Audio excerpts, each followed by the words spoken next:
Holidays-nale, adu namma GT Holidays da. GT Holidays, South India's #1 travel brand. You know you are special when you're with GT Holidays. Theni மாவட்டம் கம்பம் அருகே சாமாண்டிபுரத்தில் முருகன் என்பவரின் மரணத்தில் மர்மம் இருப்பதாக அவரது தந்தை 2 ஆண்டுகளுக்கு பிறகு அன்னூர் காவல் நிலையத்தில் புகார் அளித்துள்ளார். தேனி மாவட்டம் சாமண்டிபுரத்தில் முருகன் என்கிற 37 வயது தொழிலதிபரின் மரணத்தில் சந்தேகம் இருப்பதாக குடும்பத்தினர் தரப்பில் கூறப்படுகிறது.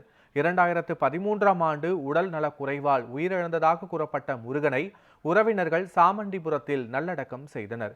2 ஆண்டுகளுக்கு பிறகு முருகனின் தந்தை அன்னூர் காவல் நிலையத்தில் புகார் அளித்து மரணத்தில் மர்மம் இருப்பதாக கூறி உடலை தோண்டி பிரேத பரிசோதனை செய்ய வேண்டும் என்று கோரிக்கை வைத்தார். நீதிமன்ற உத்தரவின் பேரில் உத்தமபாளையம் வருவாய் அதிகாரிகள், காவல் ஆய்வாளர்கள் மற்றும் மருத்துவர்கள் உடலை தோண்டி பரிசோதனைக்காக எடுத்து சென்றனர்.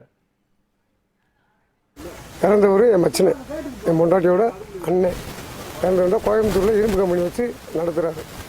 அப்போ நடத்துகிறப்ப சின்ன சின்ன வாக்குவாதம் அந்த குடும்பத்தில் நடந்துகிட்டே இருந்துச்சு. அவங்க ஒரு டாக்டர் கூட தொடர்பு வந்தாங்க. அப்போ அந்த டாக்டருக்கு நானுமே 25 லட்சம் கொடுத்துருக்கேன். அப்புறம் சொல்லித்தான் கொடுத்துருக்கேன் நான். அப்போ அந்த பணத்தை கேட்குறப்ப இவங்களுக்கு ஒரு சந்தேகம் பொண்டாட்டி மேலே ஏற்பட்டுருச்சு. அதனாலேயுமே கொடியை கூட்ட ஆரம்பித்தேன். அப்போ எங்ககிட்ட சொன்னேன், மாமா அந்த பிள்ளை இப்போ தவறாக போகுது, அதனால கொடியை நிப்பாட்டுறான்றதுக்கு இந்த மாதிரி ஒரு மன வருத்தம் தெரியும்னுமே நாங்களும் போய் அந்த பிள்ளைகிட்ட பேசி பார்த்தோம். நான், எங்கள் மாமா, என் ஒய்ஃபு எல்லாம் பேசி பார்த்தோம். நீங்கள் கூட்டி போயிருங்க உங்கள் ஊருக்கு, உங்கள் மச்சினை நீங்கள் கூட்டி போயிருங்க, இங்கே வானா நான் கம்பெனி எல்லாம் பார்த்துக்கிறேன். இன்னுமே நாங்கள் சரி நீ வாயா நாங்கள் முன்னாடி போகிறோம் அப்படின்னு சொல்லிட்டு நாங்கள் வந்துட்டோம். ஒரு வாரத்துலேயுமே மையம் இறந்து போயா, நெஞ்சு வலிக்குதுண்டு இறந்து போனாங்க என்று சொல்கிறாங்க. அப்போ நாங்கள் என்ன சொன்னோம், அப்போ பாடி எங்கள் வீட்டுக்கு வந்துடுங்க, நாங்கள் இங்கே வச்சு அடக்கம் பண்ணிக்கிறோம்னா. அப்போ எரிச்சாச்சா நான் எங்கள் வீட்டுக்கு வருவேன்ட்டாங்க. சரி அவங்களே நாங்கள் எரிச்சிடுறோம்ட்டு நாங்கள் இங்கே எரிக்கலை, புதைச்சிட்டோம்.